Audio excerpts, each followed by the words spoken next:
प्यारे बच्चों, हमारे चैनल पर आपका हार्दिक स्वागत है। पिछली क्लास में हमने केंद्र राज्य के संबंधों के विषय में अध्ययन किया।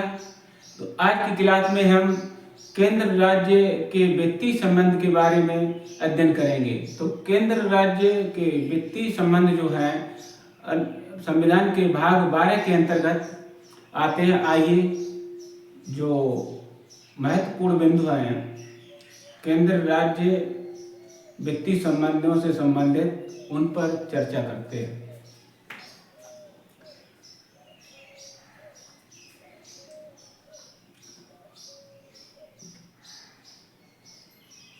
केंद्र राज्य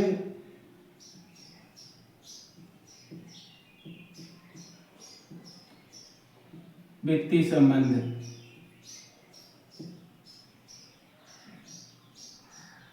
ये अनुच्छेद 268 से लेकर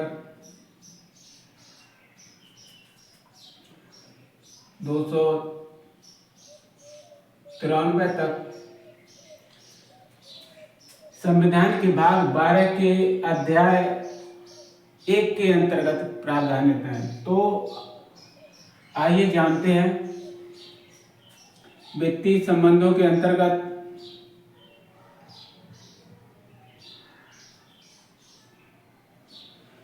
जो संघ सूची के अंतर्गत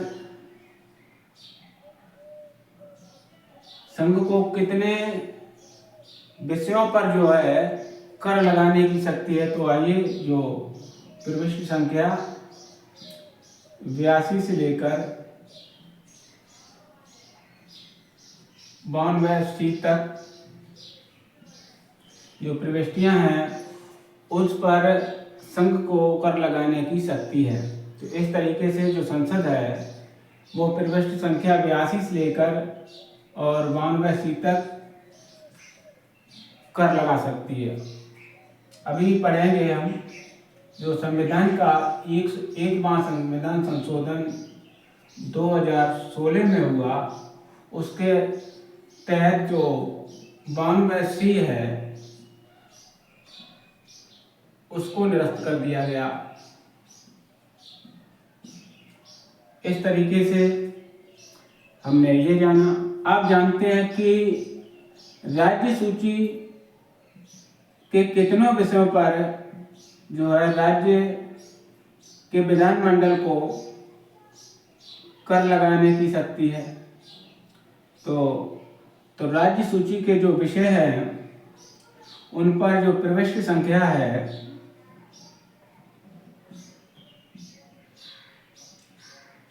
45 से लेकर प्रविष्टि संख्या 63 तक जो विषय आते हैं उन पर कर लगाने की शक्ति जो है वो राज्य के विधानमंडल को है।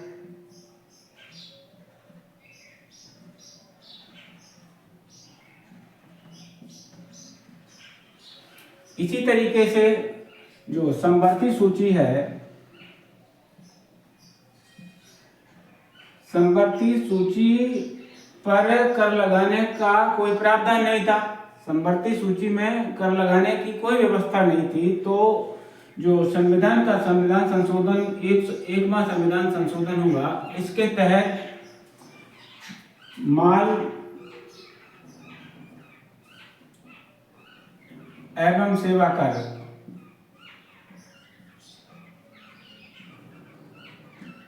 जिसे जीएसटी भी कहते हैं, तो जीएसटी पर कर लगाने की जो शक्ति है संविधान के 1वें संविधान संशोधन द्वारा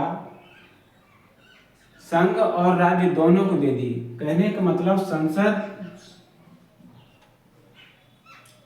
और राज्य के विधानमंडल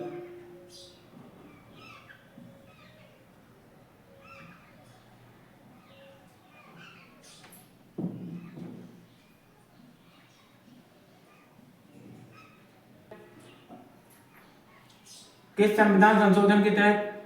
संविधान संशोधन 101 में संविधान संशोधन के तहत जो माल एवं सेवा कर या वस्तु एवं सेवा कर पर जो कर लगाने की शक्ति है राज्य के विधानमंडल और संसद दोनों को है। तो इस तरीके से हमने ये जाना। अब बात करते हैं जो प्रमुख अनुच्छेदों से संबंधित प्रश्न आने की संभावना रहती है उन पर। तो आइए शुरू करते हैं। अनुच्छेद 268 के तहत, अनुच्छेद 268 के तहत केंद्र सरकार जो है कर लगाएगी और उन करों को एकत्र करने का काम राज्य सरकार करेगी और एकत्र करने के बाद उनको अपने प्रयोग में भी लेगी। उस धनराशि का प्रयोग जो है राज्य सरकार करेगी। तो ऐसे कौन कौन से कर हैं जानते हैं, जैसे स्टाम्प कर,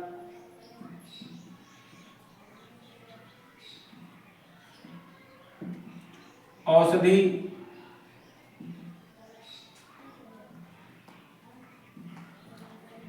एवं प्रसाधन कर।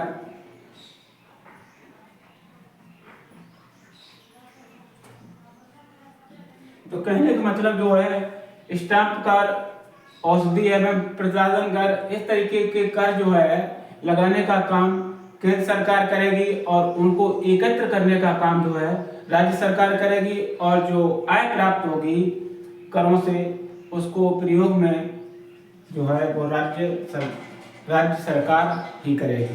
तो इस तरीके से हमने ये जाना। अब बात जानते हैं अनुच्छेद 269 के तहत। अनुच्छेद 269 के तहत भी जो केंद्र है वो ऐसे करों को लागू करेगा और उन करों को एकत्र भी करेगा। तो कुछ ऐसे कर हैं जिनको केंद्र सरकार उद्गृहित भी करेगा या लगाएगा और उनको एकत्र भी करेगा। तो लगाने का काम और करों को इकट्ठा करने का काम जो है वो केंद्र सरकार ही करेगी और उससे जो आय प्राप्त होगी वह राज्यों को दे दी जाएगी। आय जो है राज्यों को दे दी जाएगी। तो इस तरीके से कौन से कर हैं, इस तरीके के जो कर हैं जो वस्तुओं की या माल की क्रय और बिक्री,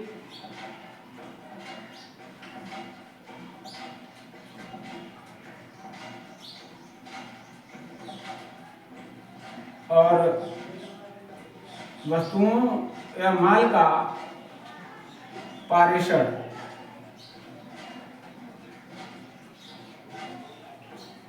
तो इस तरीके के जो है कर जो है केंद्र सरकार लगाएगी और उनको इकट्ठा भी करेगी और उसके बाद जो उनसे आय प्राप्त होगी वह राज्यों को सौंप दी जाएगी। तो इस तरीके से हमने ये जाना। अब जानते हैं अनुच्छेद 270 के तहत। तो अनुच्छेद 270 के तहत भी जो है कर लगाए जाएंगे वो केंद्र द्वारा लगाए जाएंगे और केंद्र द्वारा इकट्ठे भी किए जाएंगे और जो उनसे प्राप्त आय होगी उनको भी राज्यों को दे दिया जाए। तो इस के तहत जो कर लगाने के विषय आते हैं आयकर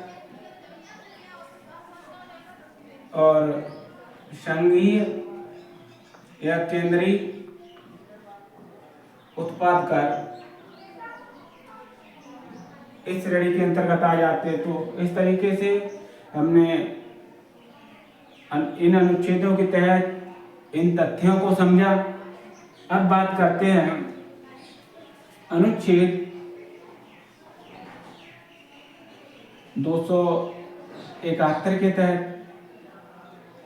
तो अनुच्छेद 271 के तहत जो है संघ को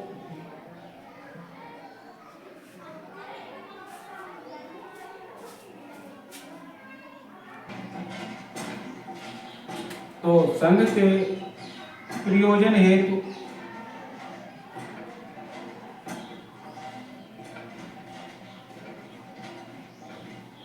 अधिभार। तो इस तरीके से जो संघ के प्रयोजन हेतु अधिभार है, जो सरचार्ज लिया जाता है, तो वो अनुच्छेद 269 और 70, अनुच्छेद 269 और 70 के अंतर्गत जो है सरचार्ज लगाने से जो प्राप्त आय है वह संघ सरकार की होगी और उसको संचित निधि में जमा किया जाएगा। तो इस तरीके से अनुच्छेद 71 के अंतर्गत जो संघ प्रयोजन हेतु तो अधिभार लिए जाएंगे उन पर संघ का ही अधिकार होगा। इस तरीके से हमने ये जाना। अब बात करते हैं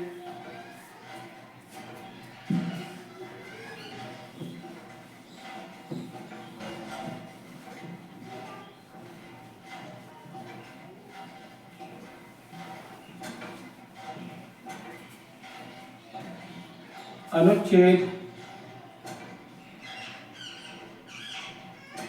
273 की।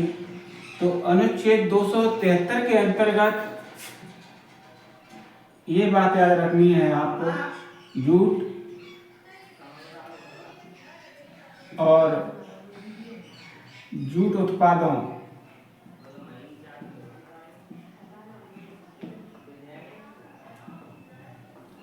जूट और जूट के उत्पादों पर जो निर्यात के स्थान पर इनको अनुदान देने की बात कही गई है।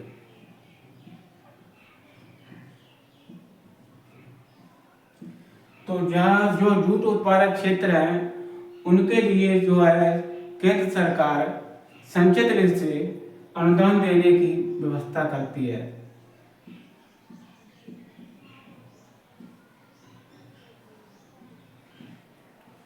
तो कौन कौन से ऐसे क्षेत्र हैं? ऐसे क्षेत्रों के अंतर्गत जो है आपका वेस्ट बंगाल, उड़ीसा, बिहार और असम, इन राज्यों के लिए जो है सरकार संचित निधि से जूट और जूट उत्पादनों हेतु अनुदान की व्यवस्था करती है। तो इस तरीके से आपको ये बात रखनी है कि अनुच्छेद 273 के अंतर्गत जूट और जूट उत्पाद और उसके क्षेत्र और जो उनको अनुदान सहायता दी जाती है संसद द्वारा, वो संचित निधि से दी जाती है। ये बातें हैं आपको याद रखने की हैं। अब बात करते हैं अनुच्छेद 274। तो अनुच्छेद 274 के तहत राज्य हितबद्ध कराधान, राज्य हितबद्ध कराधान। तो जो राज्य जो कर लगाए जाएंगे या जो शुल्क लगाए जाएंगे उनसे जो संबंधित राज्य का कल्याण होना चाहिए, हित होना चाहिए। तो इस तरीके के कर लगाए जाएं। तो इस बात की सिफारिश कौन करेगा? जिसमें राज्यों का हित निहित हो।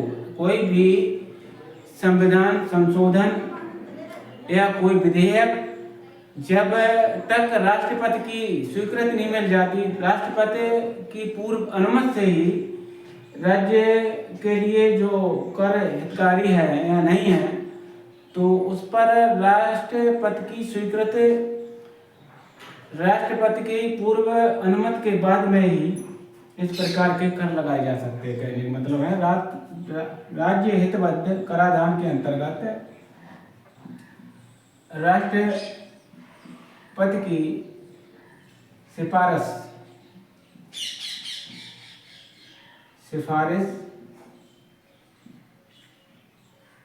के आधार पर ही कोई संशोधन या विधेयक जो है इस प्रकार लाया जा सकता है। अब बात करते हैं अनुच्छेद 275 की। तो अनुच्छेद 275 की ये मुख्य है, ये अक्सर परीक्षा में पूछा जाता है। तो अनुच्छेद 275 के अंतर्गत जो कुछ राज्यों को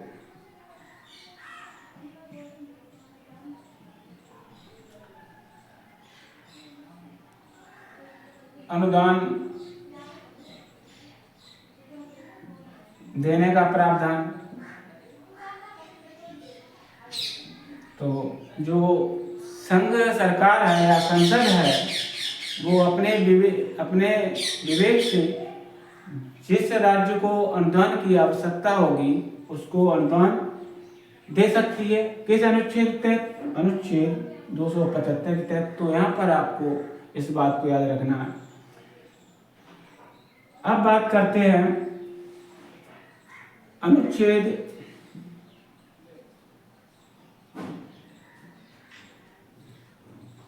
276 की। अनुच्छेद 276 के तहत राज्यों को करारोपण की शक्ति, राज्यों को करारोपण की शक्ति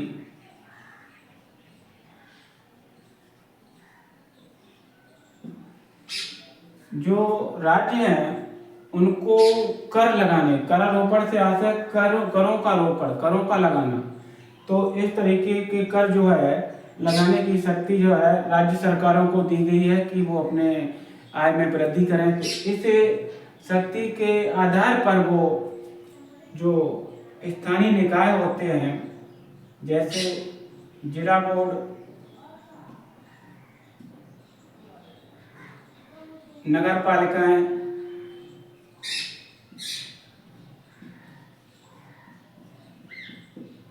या अन्य जो निकाय है उनके प्राधिकारी जो हैं कर लगाकर या शुल्क लगाकर अपने राजस्व में वृद्धि कर सकते हैं। तो इस तरीके की जो पावर है या शक्ति है वो अनुच्छेद 276 के तहत राज्य विधानमंडल उन्हें प्रदान कराते हैं। तो इस तरीके से हमने ये बात जानी। अब बात करते हैं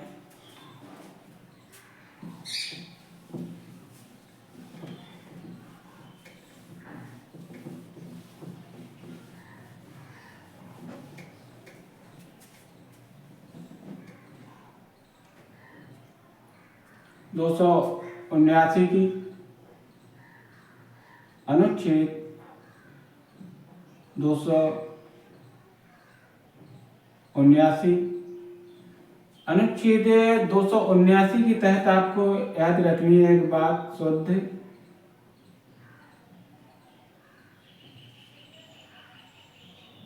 आगम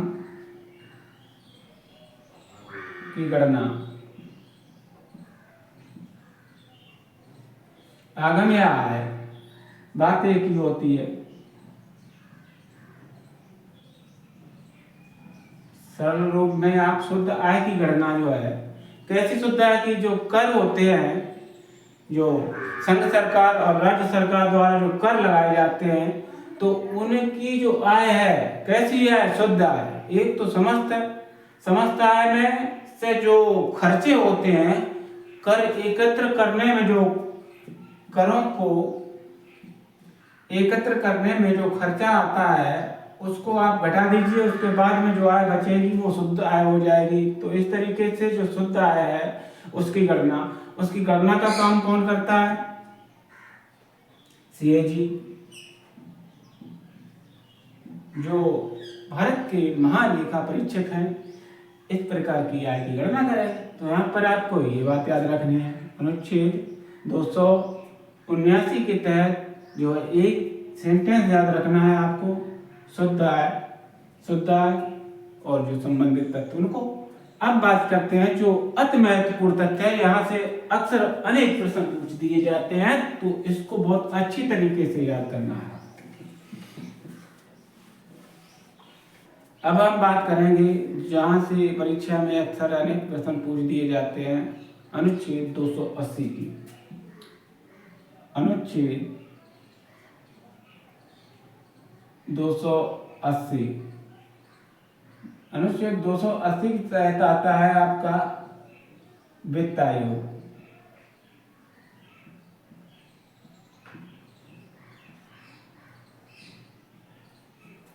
इसकी स्थापना जो है 1951 में वित्त आयोग अधिनियम के द्वारा की गई। तो वित्त आयोग कभी कभार पूछ देता है कि कैसी संस्था है, तो वित्त आयोग जो है संवैधानिक संस्था है।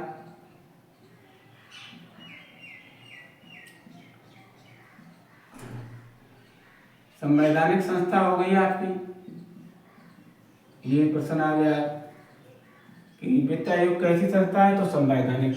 और संवैधानिक संस्था के साथ साथ यह भी आ सकता है कि ये जो है वित्त आयोग अर्ध न्यायिक संस्था है, अर्ध न्यायिक संस्था भी है। अब बात करते हैं कि जो प्रारंभ में वित्त आयोग गठित करने का प्रावधान था, तो उसमें ये इस बात को कहा कि संविधान लागू होने के 2 वर्ष के भीतर जो है वित्त आयोग का गठन होना चाहिए। 2 वर्ष के अंदर वित्त आयोग गठित कर दिया जाना चाहिए। अब वित्त आयोग के गठन की बात आती है, तो वित्त आयोग का गठन जो है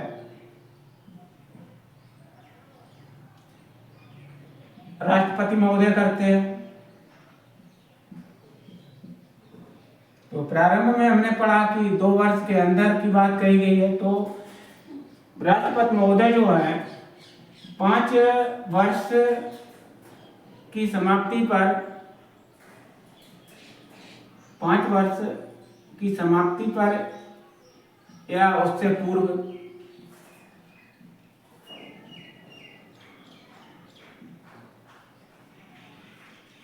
भी वित्त आयोग का गठन कर सकते हैं। तो वित्त आयोग का गठन करने के बाद अब उसके संगठन की बात या उसके संरचना की बात आती है। तो वित्त आयोग की जो संरचना है या संगठन है,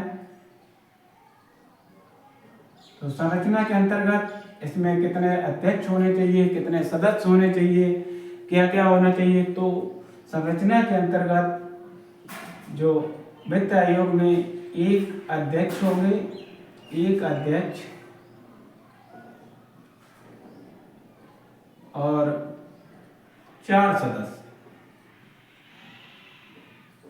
तो इस बात को आप लोगों को याद रखना चाहिए कि वित्त आयोग में एक अध्यक्ष होता है और 4 सदस्य होते हैं। तो इस तरीके से संरचना के अंतर्गत हमने ये जाना। अब बात करते हैं कि जो है वित्त आयोग का कार्यकाल।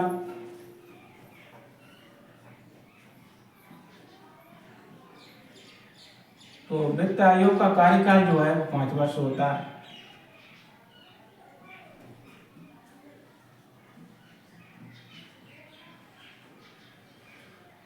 अब बात करते हैं कि जो वित्त आयोग के सदस्य हैं और अध्यक्ष है,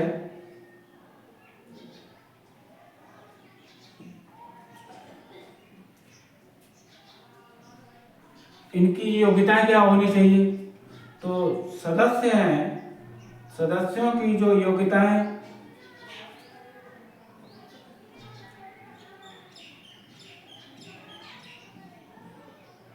ये योग्यताएं इनकी उच्च न्यायालय के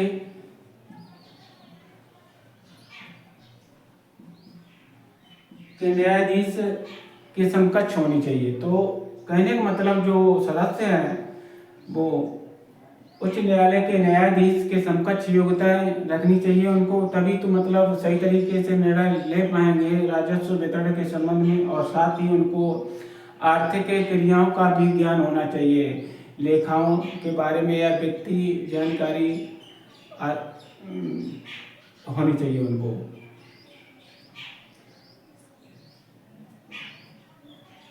वित्तीय क्षेत्रों की में मतलब पर्याप्त अनुभव होना चाहिए। तो इस तरीके के जो है सदस्य होंगे। तो अब समय के साथ साथ ये सदस्य जो है वो बदलते भी रहते हैं।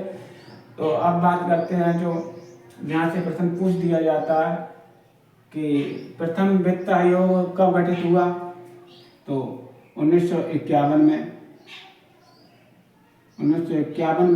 गठित हुआ।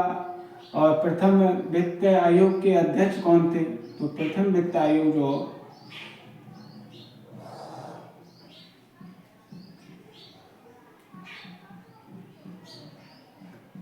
1951 में गठित हुआ, उसके अध्यक्ष थे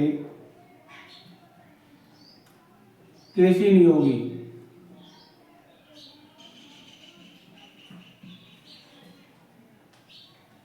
तो केसी नियोगी जो थे, केसी नियोगी का पूरा नाम भी पूछ सकता है, तो इनका नाम है क्षितिज चंद्र नियोगी। क्षितिज चंद्र नियोगी। ये पश्चिमी बंगाल के जो है राजनेता थे, वकील भी थे। तो इस तरीके से ये प्रथम वित्त आयोग के अध्यक्ष थे। अब इसी क्रम में चलते चलते वर्तमान की बात करते हैं। तो वर्तमान 2024 तक जो है 16वें वित्त आयोग का गठन किया जा चुका है। तो 16वें वित्त आयोग का गठन कब हुआ, 16वें वित्त आयोग का गठन 31 दिसंबर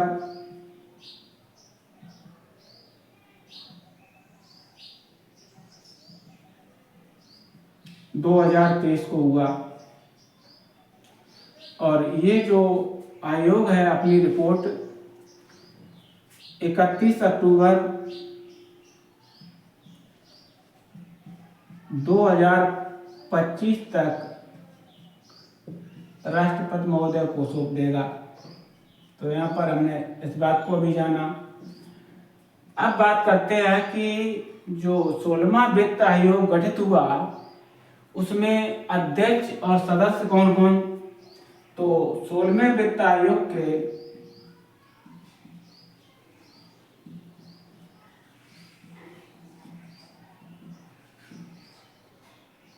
जो अध्यक्ष हैं वो अरविंद पनगड़िया हैं। अरविंद पनगड़िया।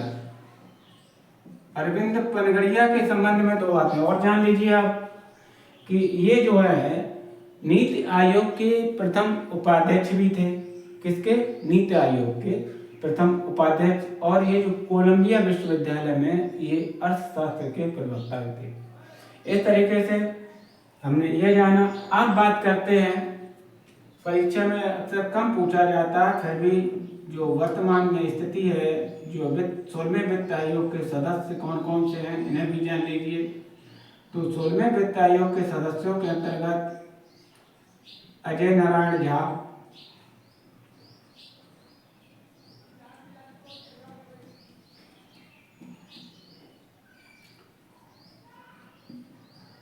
सौम्यकांत घोष,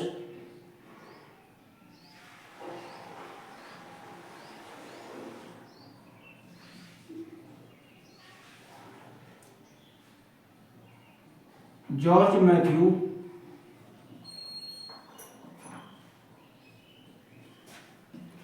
और डॉक्टर निरंजन राजाध्यक्ष।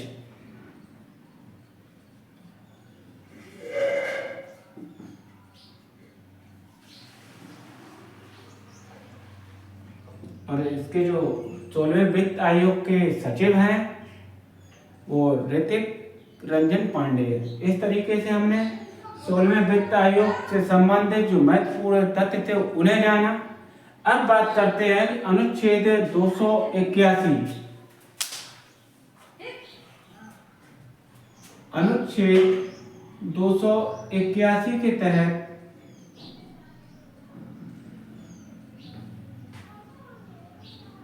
वित्त आयोग की सिफारिशें।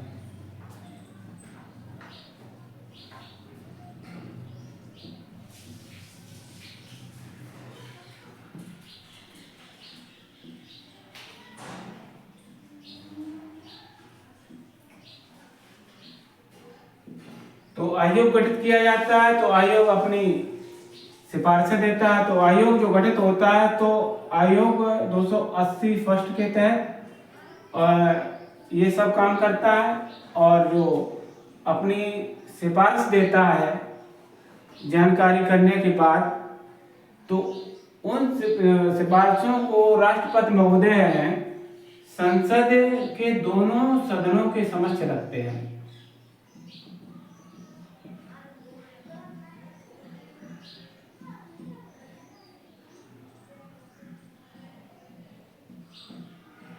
तो संसद के दोनों सदनों के समक्ष जो वित्त आयोग अपनी सिफारिशें देता है राष्ट्रपति को, तो राष्ट्रपति महोदय उनको लोकसभा और राज्यसभा के पटल पर रखते हैं, उन पर चर्चा होती है।